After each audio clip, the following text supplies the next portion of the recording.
One man, 100 guests, 1,000 drinks. Drinking with Jason.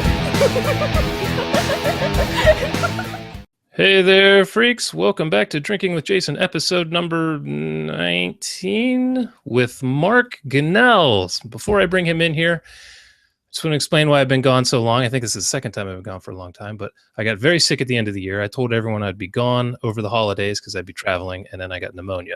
And then I just used that as an excuse to not do any work for a very long time. And I can't do that anymore because I got bills to pay. So who better to bring back for the first return episode of Drinking with Jason than Mark Gunnells? What's going on, brother? Not much. Just hanging out, talking to you. We were just talking once again, and this has been a running joke. How many freaking horror authors do not drink alcohol? It like blows my mind. I know. I am an abstainer. I'm drinking my almond milk for the audience at home because I don't drink alcohol. No problem with those who do. Just not my thing. Well, I would assume you didn't if you're in a podcast called Drinking with Jason. I would hope you don't have a problem. You actually drink almond milks from a whole glass. I don't think I've ever seen anyone do that. Yeah, it's my preferred beverage at home. Really? See, I know, like I used to put it on cereal and stuff, but I never actually drank it out of a glass. Interesting. I am using my ever manly whiskey, which is also why I don't get as much work done as I should. It's okay. I mean, I have a huge almond milk problem and really should probably go to some sort of 12-step club. I'll see you there. We'll talk Okay. about drinking products together. So Mark was just telling me he has two projects coming, or one is coming out and one already came out in the delay for me getting you on here. Is that correct? Well, they're both out currently. Oh, geez. Yeah. Okay. Wow, I really did screw around on that, didn't I? Okay. The first one you were telling me was a novella through Sinister Gin Press called... It is. I'm going to do visual aids. It is good. It's called Fort. It's a zombie novella through Sinister Grin. It's actually sort of a semi-sequel to an earlier novella I wrote called Asylum. But it's about a bunch of college students trapped in a dorm when the dead rise from their graves. Do you usually write zombie stuff or just occasionally? I'm a big fan of zombie stuff, but this is only the second zombie thing I've ever written. I mean, I only write it if I think of an idea I think is pretty cool. And the first one, Asylum, was I do very traditional zombie stuff, but I try to do it with non-traditional characters. So the first one was a bunch of gay folks stuck at a gay club while the zombies were trying to get in. That's definitely not your usual zombie tale. And for Fort, it's, like I said, a bunch of college students trapped in their dorm trying to figure out a plan to get down to the dining hall to get some food before they all starve to death. Oh, okay. How many words are these? Like 30,000? I think that's actually probably a little less for Fort. And Asylum was even shorter than that. It might have only been about 20. Okay. But I am a fan of the novella, so sometimes a story is only as long as it needs to be. And I'm a huge fan of novellas for horror. I wish I wrote more of them, but my novels sell better. So all my like novella ideas I've had to like push down the pile. My wife has this annoying thing where she likes to eat, so I've had to prioritize what I write. And then the other one you had coming out was a short story collection. Is that correct? Yes, more visual aids. This one is called Flowers in a Dumpster, and it's from Crystal Lake Publishing. That is a hilarious name. I'm sorry. Good. I was just saying my fiance came up with that name. Walking in a graveyard and seeing a bunch of the flowers thrown in the dumpster. He just said that would make a good title for something. I'm like, well, oh shit, that's cool. Now, so is that all your shorts, or are you in there with other authors? It's on me. The last story is a story I co-wrote with another author, but it is all me. Flowers and okay, yeah, I'm looking at here on Amazon. That's a pretty cool cover too, actually. Yeah, Ben Baldwin did that cover, and I was very impressed. He asked me, if there were any themes to it. I told him there were a lot of post-apocalyptic stories, so he took that theme and a literal interpretation of the title, and came up with a pretty cool cover. I was really happy with it. Yeah, that's pretty neat. I guess I'll have to talk to, was it Joe at Crystal Lake Publishing? Is that right? Yes, Jeff. Yeah, he sent me 2 people to have on the show who had stuff coming out, and then I just disappeared Yeah. for like 6 weeks. I'll have to get a hold of him and apologize for that. But Flowers in the Dump, I'm just looking at this and I'm thinking I might have to grab that tonight. I love horror short fiction too. Just something I can read in a night and I'm happy.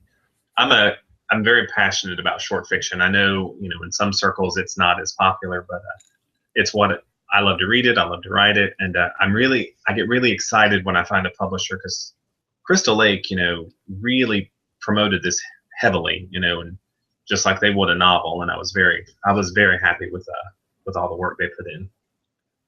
Yeah, I swear I knew somebody else. They have a couple pretty big names putting some work out with them, don't they? Well, I know they're doing an anthology that has Clive Barker and Neil Gaiman. Oh shit. Who are in there. So yeah, they're drawing some pretty big names. I think they're developing quite a reputation in a short period of time. Wow, that's fantastic. So I got to be honest, although I haven't known anything about several of my last few guests, you and I had never talked before about 5 minutes ago. Yeah. How long have you been writing horror? How many books do you have out? Let's see. I've been publishing since 2009, and I think I have 17 or 18 books out currently, with various small press publishers. I started kind of late, which meant I had a lot of stuff I'd already written that wasn't published. So not all of it was written since I started publishing, but I've had pretty good luck working with some pretty cool people at Bad Moon Books and Journal Stone and Evil Jester Press, Sideshow Press, and Apex published the novella Asylum. So I've had some pretty good luck. Well, so I was looking at your Amazon page quick, Mm-hmm. and there is so much shit on here. I was like, what? So I was thinking, were these all shorts that were in collections? But then I'm looking at more of them. It doesn't look like it. No, I have several novels and several actually short story collections now, and several novellas out. So, and like I said, I've been very lucky. I'd love it if more people bought and read them, but I'm very happy with that. Both, man. Yeah, I'm very happy that I've managed to find some publishers that seem to like my stuff. So are you only through publishers? Do you have some stuff self-published too? I did some of my early stuff I published with Sideshow Press, which doesn't exist anymore, and it went out of print. So I did self-publish some ebook versions of those books just to keep them out on the market. And then I self-published one very short collection of like urban legend type stories, but for the most part, they're all through small press publishers. Okay, so I've never actually sent anything into a small press, so I'm always curious to hear about this. How do you go about finding them? Because I know like going through like a big publisher can be just an astronomical level nightmare. Yeah. How do you get on with Sinister Gin Press? What do you do for that? Well, it's going to sound weird, but a lot of the publishers I've worked with lately, I have found through just associations on Facebook. And that's how I found Sinister Grin. I, had a lot of author friends in common, and I friended some of the people who run it. And they simply asked me one day if I had anything I wanted to send them. Sometimes it really is just luck. My first publisher, Sideshow Press, it really was just utter luck. The guy who ran it, Tom Moran, he used to run a small magazine that had published some of my stuff. And then I ran into him on a horror chat board, and he asked me, if I was still writing, and he said he had just started a small press publisher and wanted to know if I wanted to submit something. And I'm also always looking for open calls. That's how I got on with Crystal Lake Publishing. That's how I got into that one novella with Apex. But surprisingly, a lot of them, Evil Jester Press, Sinister Grin, it really was, I made those associations on Facebook. Really? So you're getting these deals just through networking for the most part? Yeah, I mean it really does, help to get your name out there, get people familiar with you, and like I said with Sinister Grand, they came to me. Actually, they wanted to look at a novel that I had written with another author, but we had already, sent it to another publisher. So they said if I had anything solo, I wanted to send them, and so they published Fort, and later in a couple months, they're going to be publishing another collection of mine called Companions in Ruin. Wow. Okay. Well, I'm going to friend you on Facebook right now, since you are apparently the man to know on Facebook. But how many publishers are you through now? I mean, you just rattled off a ton. well, I've worked with several. Some of them, like Apex, I've only published one thing with them. Journal Stone, I only published one thing. Bad Moon Books, I've published 2 things with them. And there are a few that I've published several things with. Gallows Press, Evil Jester Press, and I know I plan to work with Crystal Lake again. They've already, said they would be willing to look at the novella I'm writing right now, another collection down the line. But I mean, I have worked with quite a few. I even have one book out from an ebook company called Etopia that does like romance novels, because I wrote a time traveling gay romance once, just to try something different. And that's a little different than zombie college students. Yeah.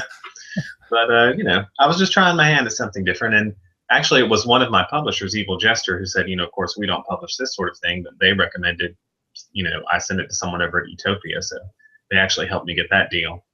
But I've worked with quite a few. I actually like working with several different publishers, getting to know more people. I meet more writers that way, and, sort of make some more connections. Sure. Well, you just made this connection, so this ought to be about the end of your career. No, right I'm very glad. Very glad. So how many works do you have out? I mean, I'm looking, you've got 3 pages of stuff on Amazon. That is ridiculously prolific. I mean, some of those things are anthologies I've been in, or books of essays that I have, contributed to. But like I said, I think I have almost 20 solo books out currently. It's either 17 or 18, I think, right now. And since 2009. Yeah, I started publishing in magazines in 2005, and then 2009 was when my first book came out.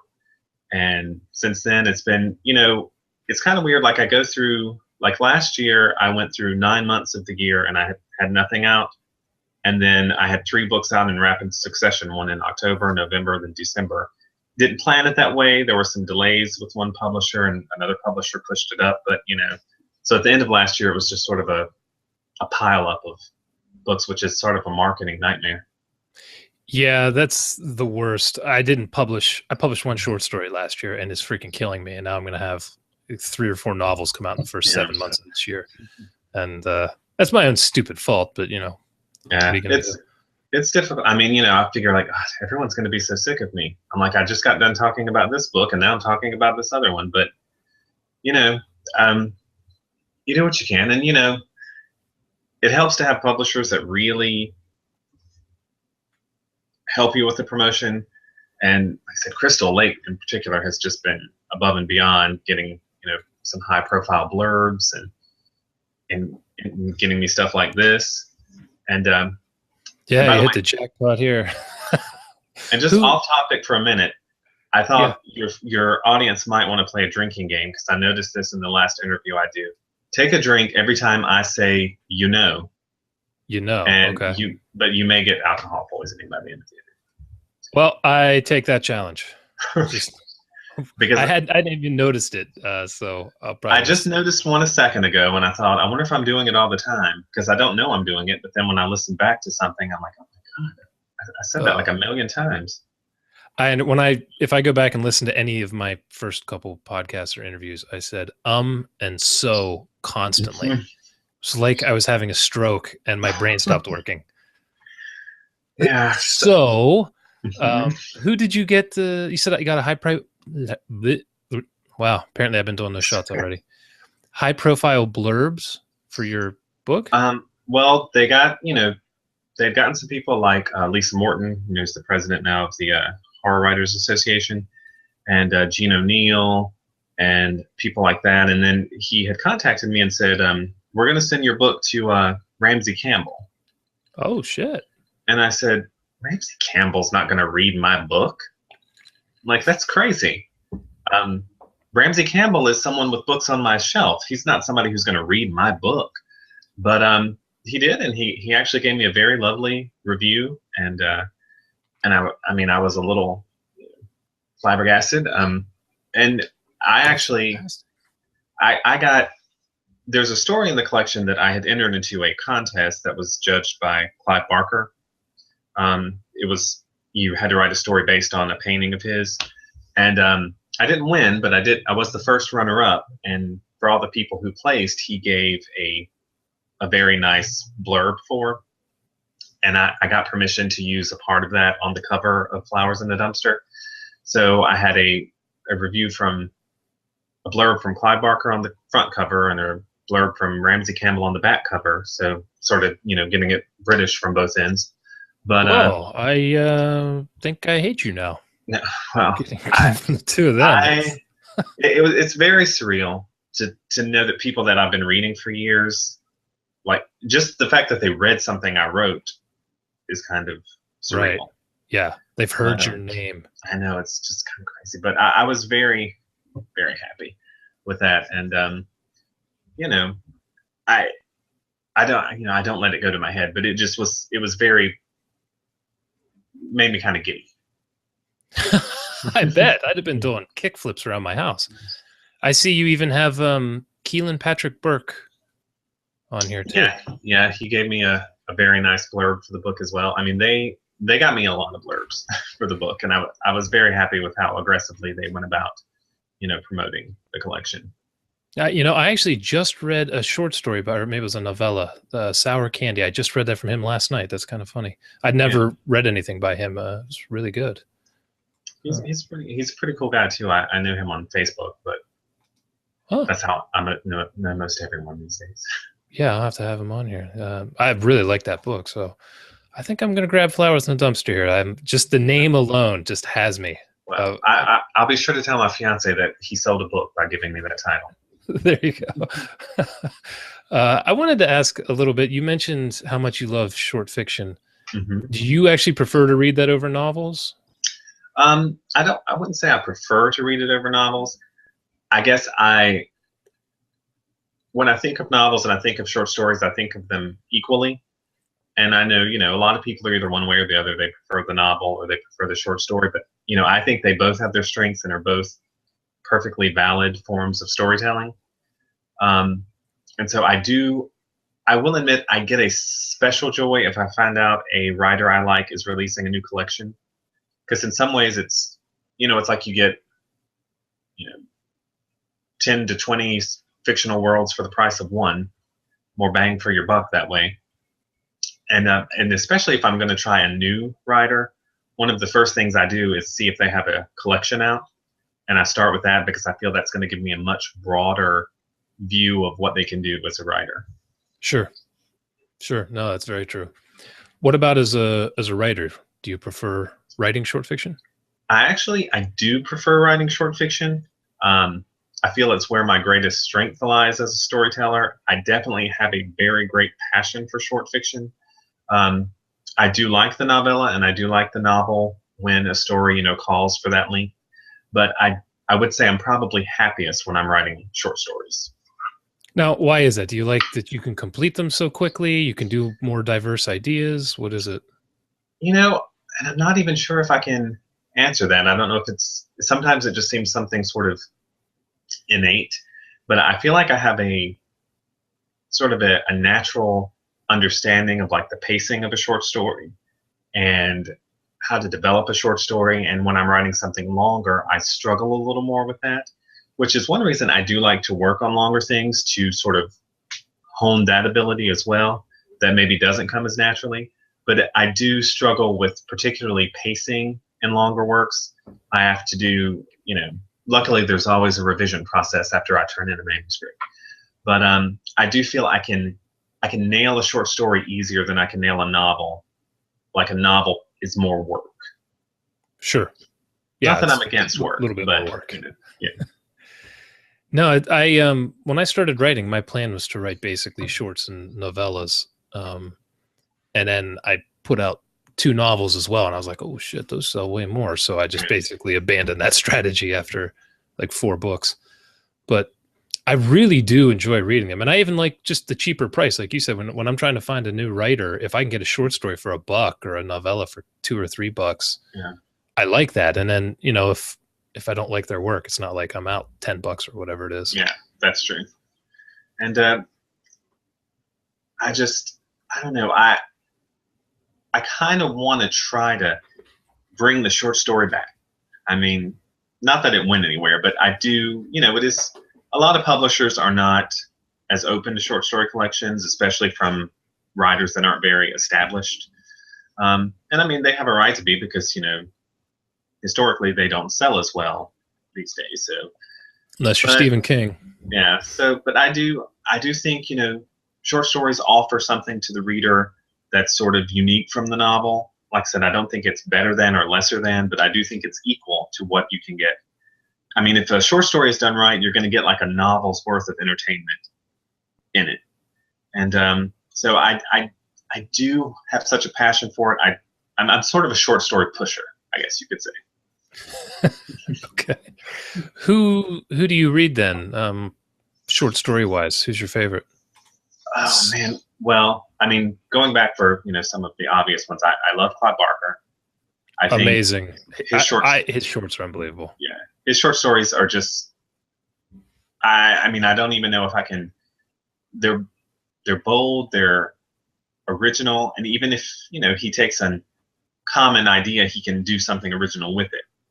And I love his stuff. His shorts are messed up, but they're messed up in a wonderful way. Yeah. And I do like Stephen King's short fiction. I think he's kind of known, especially later in his career, for the big bloated novels. But I mean, he can do short fiction very well. I'm also, I don't know if as many people are familiar with a writer named Brian Hodge. I've heard the name. I've never read him. But I think he writes some of the best short fiction out there today. He's got several collections you can find. I also love Joe Lansdale's my favorite writer, period. But he does wonderful short fiction. I love his short fiction. There are writers that I wish I would see more short fiction from. I'm a big fan of James Newman. I don't know if you're familiar with his work. I don't think so. But he only has one collection out. I would love to see more short fiction from him. That was Joe Newsman? James Newman. Wow. Yeah. But he's a great writer. We actually wrote a werewolf novel together not long ago that'll be coming out sometime in the future. But he is a North Carolina writer. I'm in South Carolina, so every now and again I actually get to hang out with him. But and he's mostly small press. He's actually started, I don't know if you remember the Leisure line of horror novels. Oh yeah, that's been mentioned multiple times on this. But he started out with them, and then mostly now is working with various small presses. But I'm a big fan of his, and of course Ray Bradbury's short fiction is just awe-inspiring. But yeah, that's not even worth. I've never met anyone who didn't. I've met people who haven't read them, but I've never talked to anyone who didn't like them who had read them. Yeah, I love his short fiction. Okay, you're giving me a lot of shit to add to my ridiculously long to-read list. Fortunately, the shorts. I don't even have a to-read list anymore. I just have a to-read room. Oh, yeah.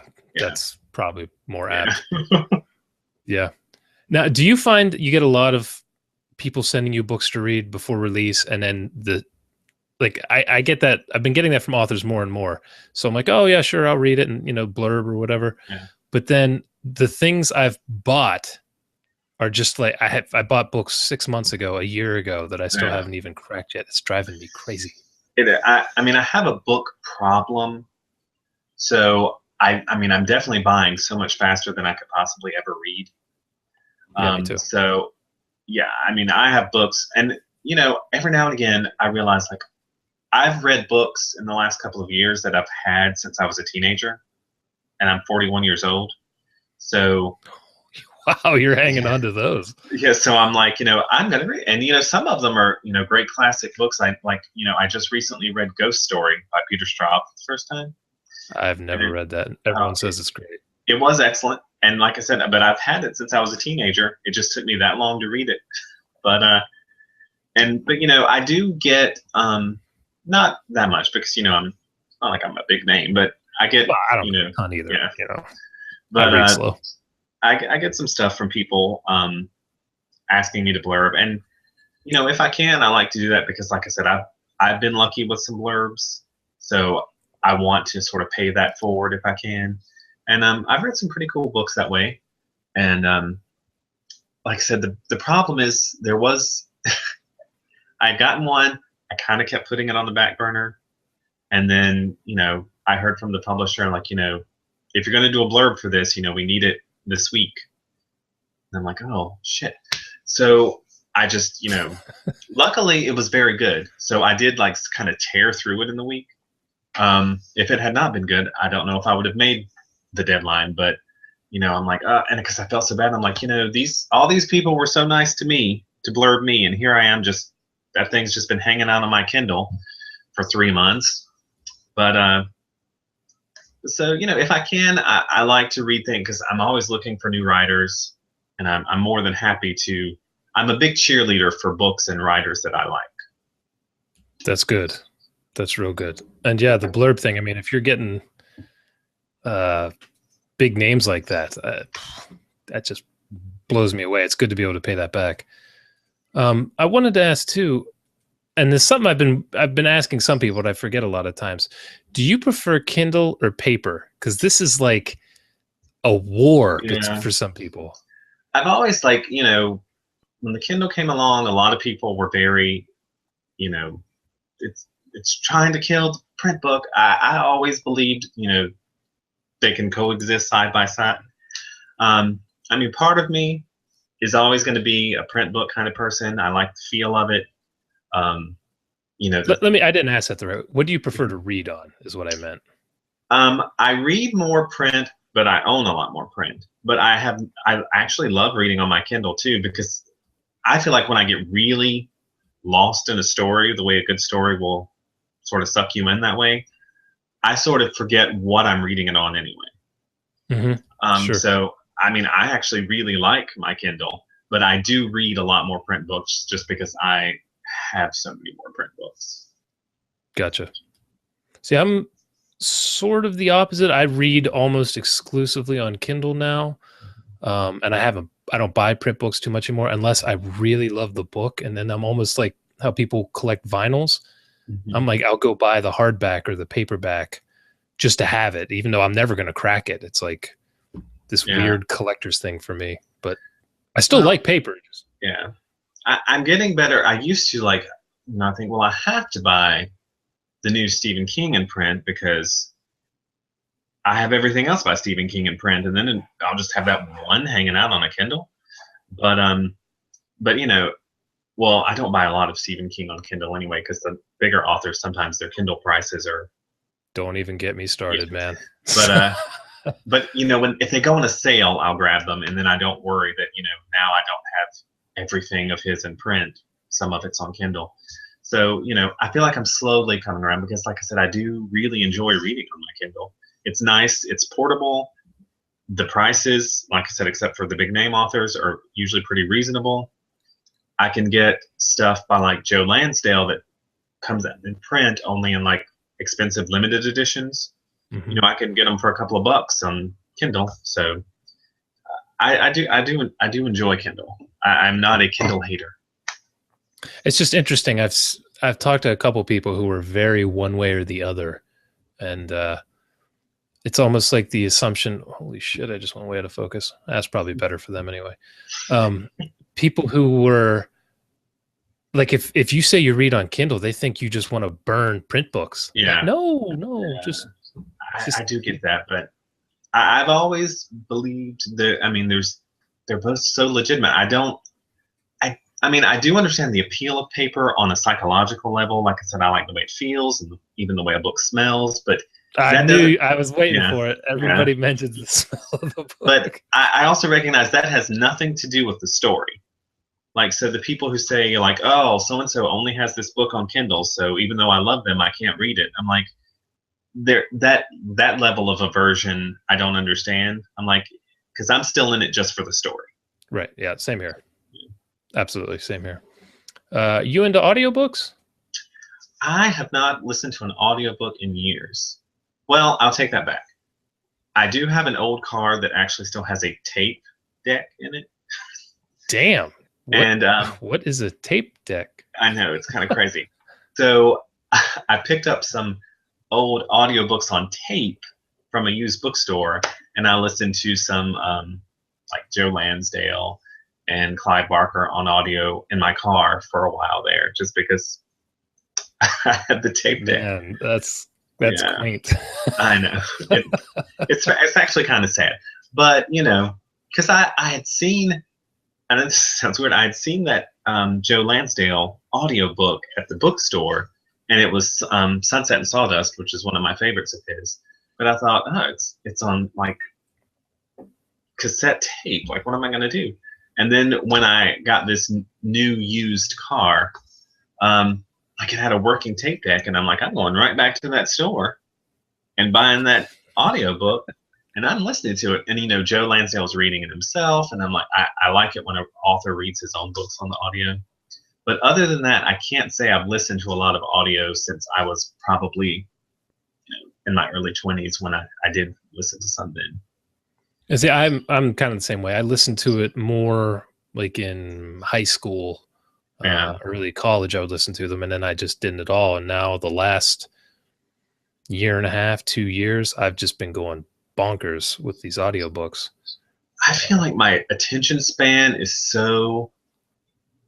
I'm so easily distractible that I'll be listening to an audiobook, and then, like, I'll just suddenly realize I've sort of drifted off, and I'm like, what's happening?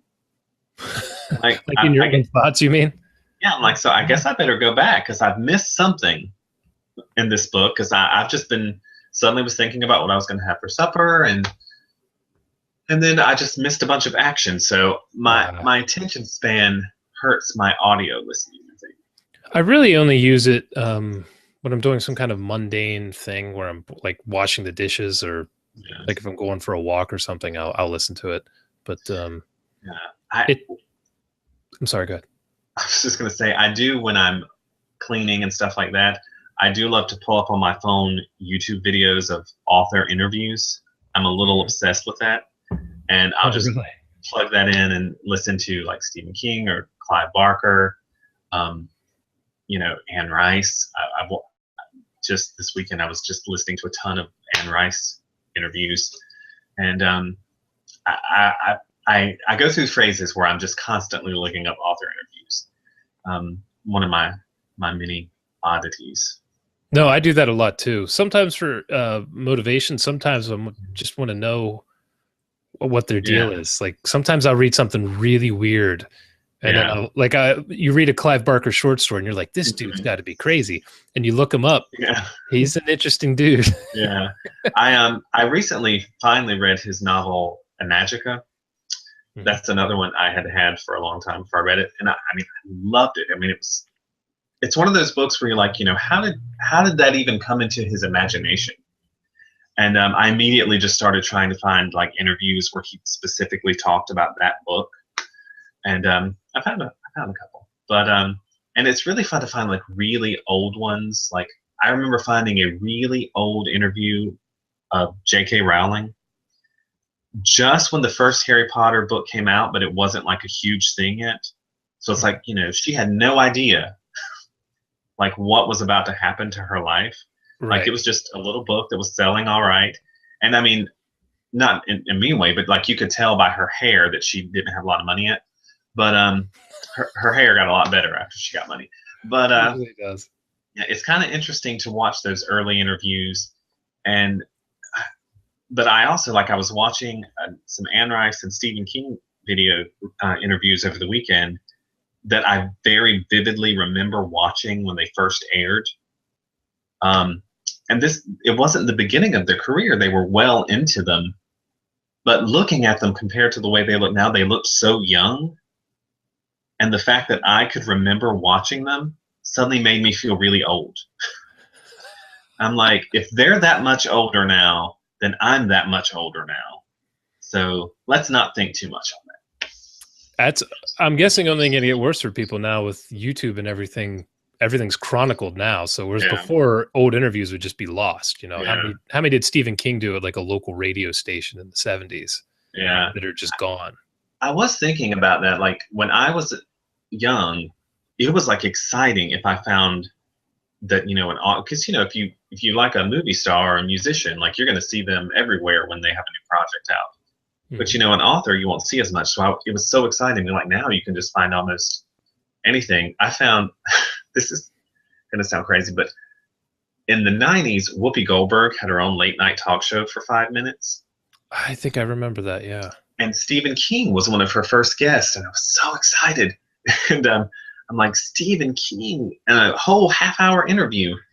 And like I found like clips of that on YouTube, and it was so weird to watch because I remember staying up late to watch Whoopi Goldberg interview Stephen King, and I had, you know, never seen it since then, but you know, suddenly there you can find it on YouTube. Everything's out there somewhere. You just have to search for it. Wow, I don't know that I've seen that interview. Yeah, I wish it's Whoopi Goldberg's YouTube channel, and she released a lot of clips from when she had that talk show, but she didn't release any like full interviews because I remember watching it, and I was excited. I think I was in high school, and I was all excited, and because that was when I still thought, you know, like, yeah, like one day me and Stephen King, we're going to be on the same level. You know, when you have those sure, those grandiose, like, you know, teenage dreams where you just know, like, I'm gonna hit it big, and you know, so it was like, you know, and I didn't know a lot about Stephen King personally back then because it's not like now where you can find out everything about everybody online. So it was always exciting to, you know, get to listen to him talk about writing and his life, and so, and like I said, I still just go through these periods where I'm just scouring YouTube for any interviews I can find from various writers. No, I do the same thing. And I just want to say something for the listeners too.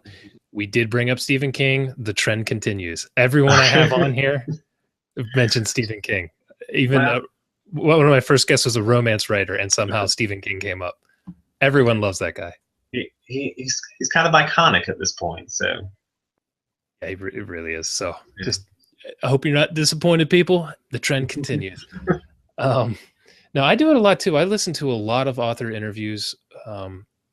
Sometimes it is a great way for me to get motivation, and sometimes I'm just curious when these people break out so huge, what their lives are like. Yeah. Like I can't imagine. Like Stephen King owns a house that is like his facade house. He doesn't even live there, but everyone thinks he lives there so that he doesn't get hounded. That's craziness to me. Yeah. And I think what I look for when I'm watching the interviews with the really, really big names is I'm looking like, I want to see, like, do they still have the passion for it? And, you know, like, I feel like Stephen King still does. And like Anne Rice still, like, they're still writing because they love it. And, you know, the money is great, but I can see, like, when they talk about it, you know, they actually are very excited about the stories they're telling. And, you know, that makes me feel like, you know, I mean, I think that's pretty cool that, you know, you can get all that fame and you can get all that money, but you're still doing it because you love it. Because really, at this point, people like that don't need to do it anymore. Yeah, I mean, no, I totally get it. It's like when you watch a Harrison Ford interview. It's like, man, this guy's been asleep for 30 years. Yeah.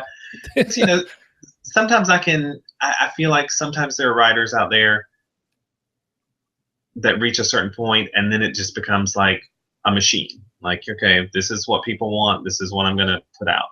But, you know, it's exciting to see there are some people who make it and they still just love it. And I want to believe that's possible because I believe the most important thing about writing is how much joy you take from it. I couldn't agree more. I was curious about your short story thing. If that was, you really loved writing those so much, and it's like we said before, you can write them so much faster, and I get satisfaction from them so much quicker than spending months and months on a novel. Well, sometimes what I do, like if I'm working on a longer work and I get sort of like I hit a wall and I'm sort of struggling with it, I'll like take a day or two and I'll write a bunch of flash fiction, like 1,000 words or less, because, I can usually finish those in one sitting. It gives you a sense of satisfaction and accomplishment, which sort of bolsters your confidence. And then I go back to the longer work, sort of refreshed. And sometimes I do try to limit, because I do love short stories so much that I can get distracted by them when I'm trying to finish the longer work. Mm-hmm. So I have to say, like, okay, we're just not doing short stories right now. We're working on this. But like I said, sometimes it pays to take that break and work on something different, get that satisfaction of finishing something, and then go back to the longer work. But I do love short stories, and I really have aggressively tried to find publishers open to collections, because actually when I first started publishing, that wasn't easy. Mm-hmm. Especially, nobody knows who I am. They're not, they don't sell as well. But I had a couple out, and then, just the last year or two, I've really had some success. 2 of the books I had out at the end of last year were collections. One was a Halloween collection, and then there was Flowers in a Dumpster. I have the Sinister Grin collection coming out in a month or two. And I sold another collection that I can't yet talk about because the author hasn't announced it. But so, it makes me happy that, I'm very happy to have my novels out there and my novellas, but it makes me particularly happy that I am actually managing to sell some collections to people. You started in 2005, you said, right? Yeah, that was when I first started publishing in magazines and anthologies. When you could still do that. Yes. Most of the places I published in at the time don't exist anymore. So that was right when the internet seriously started kicking the shit out of magazines and newspapers. And so you started right when that trend was dying, but now I guess e-publishing it really has made a difference in short story fiction again. Yeah, and I will say the first story I ever sold was to an online magazine, so it wasn't print. Oh, okay. I did sell to some print, but my very first story was to an online magazine called Nocturnal Ooze. Nocturnal Ooze. Yes, which does not exist anymore, although I still, because I'm a big geek, have the acceptance email they sent me printed and framed hanging on a wall. That's your first one. Of course. I got like $15 for it, but I thought, like, somebody paid me $15 for something I just made up in my head. I'm like, that's very exciting. And but yeah, I published in a lot of print magazines and some online magazines, and like I said, none of them exist anymore. Not even the e magazines I published in back then. But now you're noticing a trend back up again? Well, I'll be honest. I have not had a lot of luck lately selling individual short stories to magazines and anthologies. It's gotten to the point where I just save them all up and then I publish them in a collection. But I will say I don't submit as much as I used to. I was just submitting stories like crazy. Honestly, once I started publishing books, that submission process started to dwindle with me. So I'm not submitting as much as I used to. And like I said, lately, I love that story. I'm going to stick it in a collection and try to sell it. And so I haven't been, there are, a bunch of cool magazines. Of course, Cemetery Dance is still putting out great magazines. Yeah, that's published, I think, 10 miles from me is where they're headquartered. Really? Yeah, and I haven't gone in to check it out yet, but yeah, they're just up the road. They're still doing great stuff. Yeah, it's a great magazine. There's a smaller magazine called Shock Totem that I think had published some really great stuff. And I think they're actually starting to transition into book publishing as opposed to the magazine. But Magazine's a tough gig. Nah, I mean, Yeah. that's a bitch. Yeah, I tried also the Apex magazine from Apex Publishing. I have not had any success in getting a short story published in there. They did publish 2 essays that I wrote, so I did get in there in some way. And I will say, nonfiction writing is the most difficult writing for me. But last year I did write actually quite a few essays that I published various places. So I'm dabbling in that a little bit too. Oh, I've never even tried to sell. I blogged for a while, but I've never submitted anything. But, that's actually how a couple of those essays started. They were just blogs I was going to write. And then I thought, well, I know a couple of these places are looking for like essays. Why don't I just try to sell them? And that's how one of my Apex essays came to be. And then an essay I had in a Crystal Lake book called Writers on Writing, which was all about short story writing, actually. So instead of making the blogs, I got money for them. Oh, it's hard to beat that. Yeah. As we slowly start winding down here, I'm looking over. It looks like you pretty much just write horror. Is that right? Fiction-wise? Yeah, horror and fantasy mostly. That is my preferred genre. It's just what I've always loved since I was a little kid. I have a few things. I have a coming-of-age novel called The Summer of Winters. And like I said, I did write that time travel gay romance at one time. And but yeah, horror. And in my collections, I usually throw in a couple of non-horror stories just to show I can do it. But horror is where my heart really lies. It's just, and I can't explain it. Just since I was a kid, that's always been my genre. I'm with you. So you grew up reading, like, probably Stephen King early, right? That's what most people say. Yeah, Stephen King was probably my first, and then I got into like Thomas Harris and Dean Koontz, and then I discovered Clive Barker. So yeah, that was very early. And then horror movies, really before books, even when I was very young. Because I grew up in a house where they just let me watch anything, and I was watching horror movies like when I was 10. So it was just what always drew me, and I don't know why, but it's always been my genre. No, I'm the exact same way. I think one of the first things I can remember reading was a Goosebumps book, and that's tame, but I was I don't know, 8 or something, Yeah. And then I even used to stay up really late and watch. What was it called? It was on TNT in the 80s and 90s.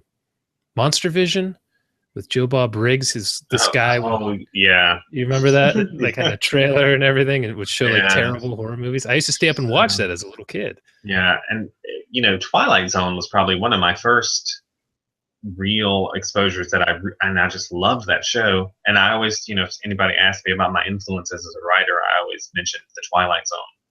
Just that kind of surreal, slightly off kilter, sure, horror where it's still our world, but there's just something a little wrong with it. And so that pulled me in, and then I think I was around 10 when I tried to watch The Exorcist, and my mother let me. But I ended up hiding behind the couch, so she sent me to bed. So I didn't finish The Exorcist at 10, but I tried it. And then shortly after that, I remember I watched Friday the 13th Part 2. And from that moment on, that was just it. All I wanted to watch was horror movies if I could. Wow. That's very much the same thing. It's really interesting. So there it was. So now that's my transition word. So you love the Twilight Zone. I'm guessing that's a natural thing with your short story love. Did you watch the other anthology shows? Well, actually, I'm sorry. Go ahead. I was going to say, Twilight Zone was big, and then when I was a kid, they had the 80s revival of the Twilight Zone, which, while it does not match the original, I still actually have quite a fondness. There were some really great episodes in there. Some were like really boring, but and I like that they still pulled a lot from, like, they used actual horror writers of the day and adapted their stories. And I remember watching some Tales from the Crypt, although the Crypt Keeper always got on my nerves, and some I used to Tales read from some Tales from the Crypt. That was some gory stuff in there. and some Tales from the Dark Side, and then I mean, more recently, I guess it wasn't that recently, but they did that Masters of Horror series. Mm-hmm. I watched some of that. I was really drawn to that too because it was a lot of adaptations of actual short stories by modern horror writers, and I thought that was pretty cool. They did another Twilight Zone revival in the 2000s. They did. I tried to watch that too. It was very different. Yeah, that one was very weird. That one I did not think was that successful, and just with a random Forrest Whitaker as the host.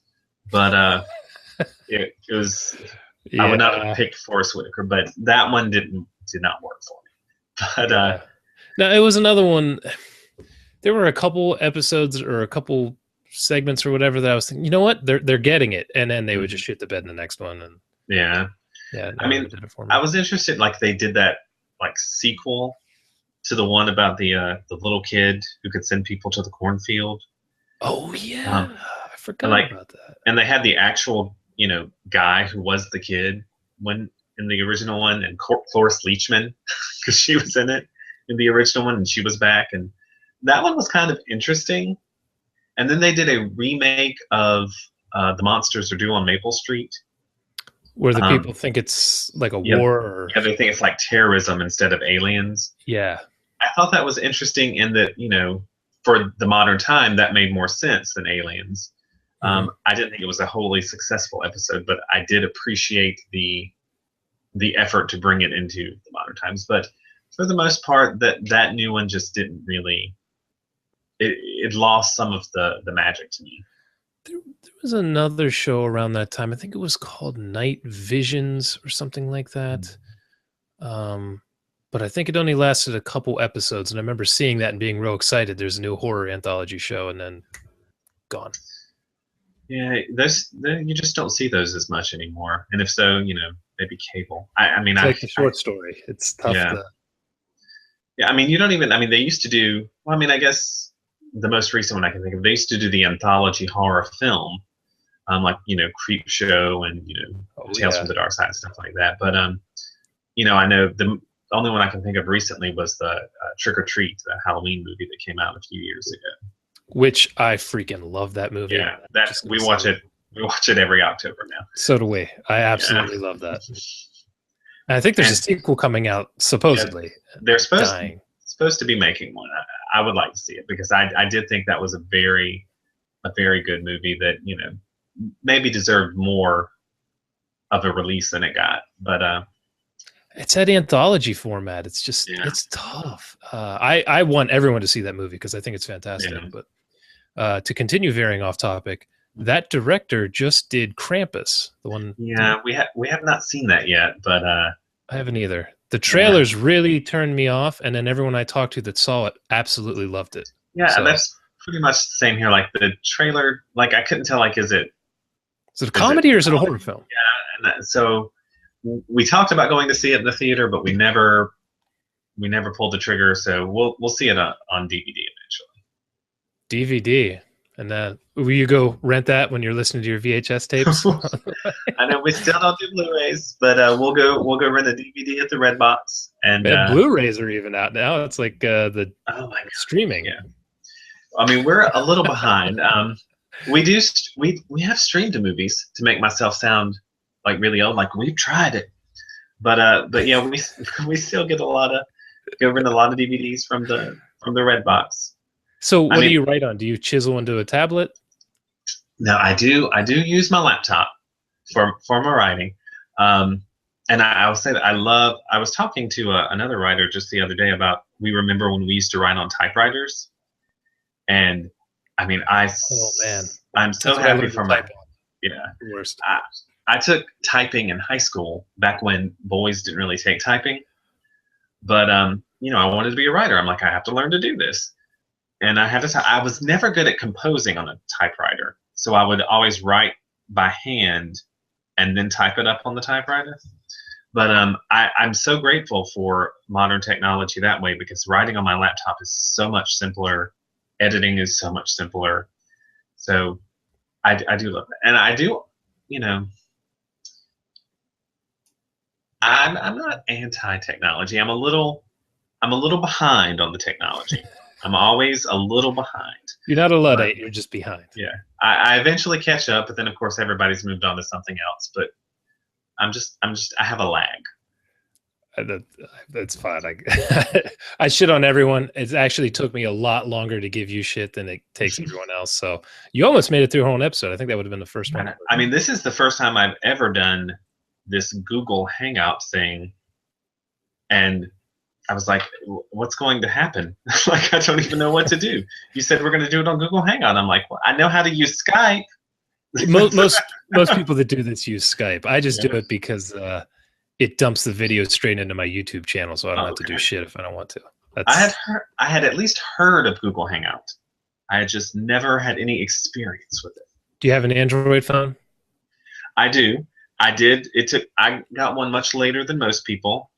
I was very attached just to my flip phone, and I used to say, like, I just want a phone with buttons with numbers on it. That's all I need. But I did eventually come around, and I do have an Android phone, and I use it for online stuff a lot. I have a friend who like watches all her stuff on her phone. Oh no, I can't do that. And I'm like, I need a bigger screen than that.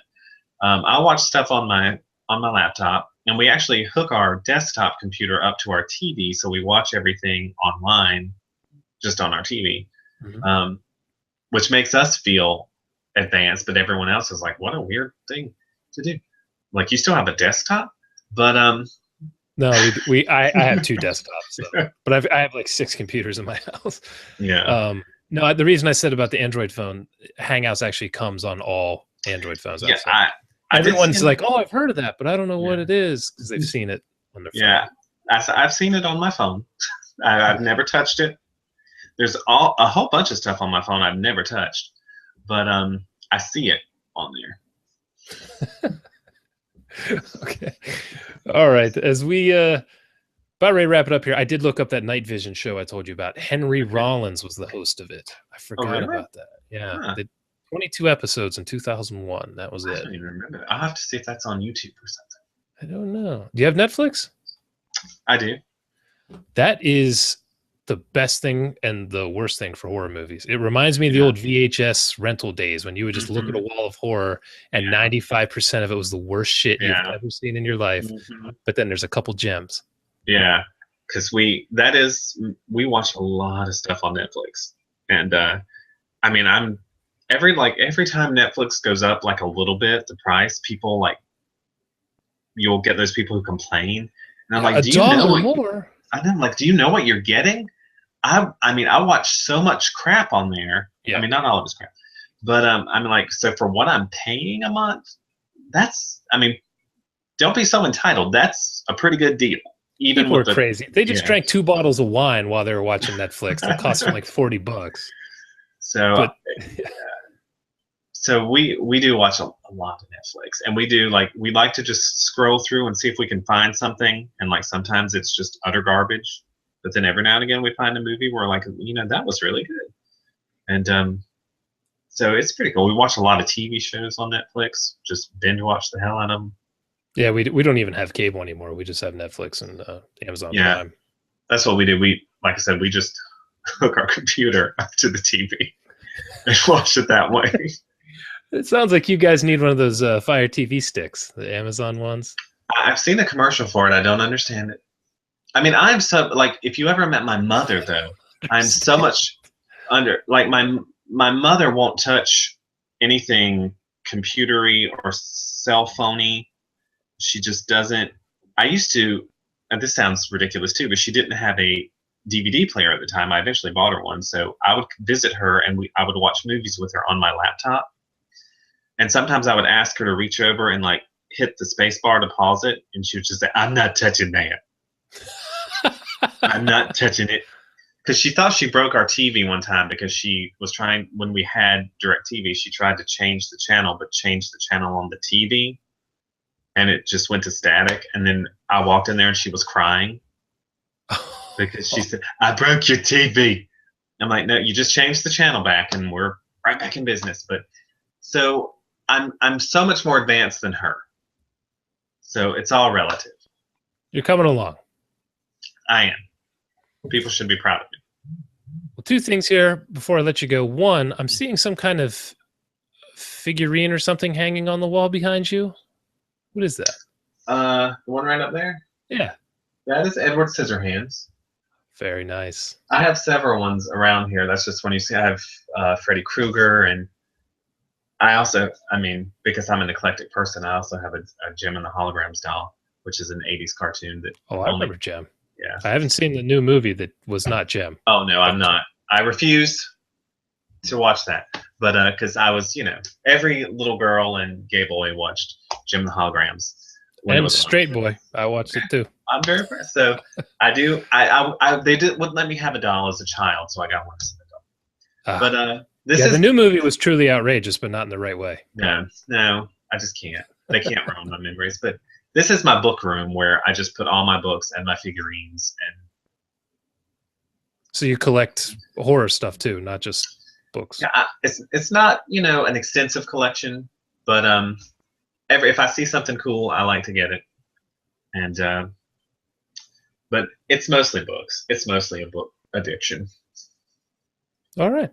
No, I'm the same way too. I have some cool horror stuff. Like I have I don't have beside me the Hellraiser box. I think it's the Lamont configuration. I've got one of those, and I've always wanted to get one of those. I haven't got one yet. You can find them pretty cheap on eBay. Yeah. Not that work; those are ridiculously expensive, but it's a nice paperweight. So yeah. Oh, there it was again. So, man, I haven't done this in so long. All my annoying shit's popping back up. Where can people find you? How do they get a hold of you? What's your social media of choice? Well, I mostly do Facebook. I have Twitter. I don't really get it. I can't say anything in that short length. So I'm not that succinct. You're a short story writer, man. That should be in your wheelhouse. Not that short. I just can't do it that short. I'll start a tweet and then it'll go over and I'll be like, oh fuck it, I'm just gonna make it a Facebook post.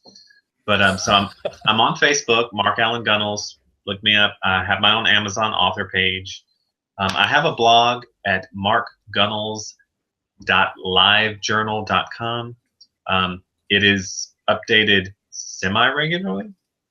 I try to put at least a new blog up every month.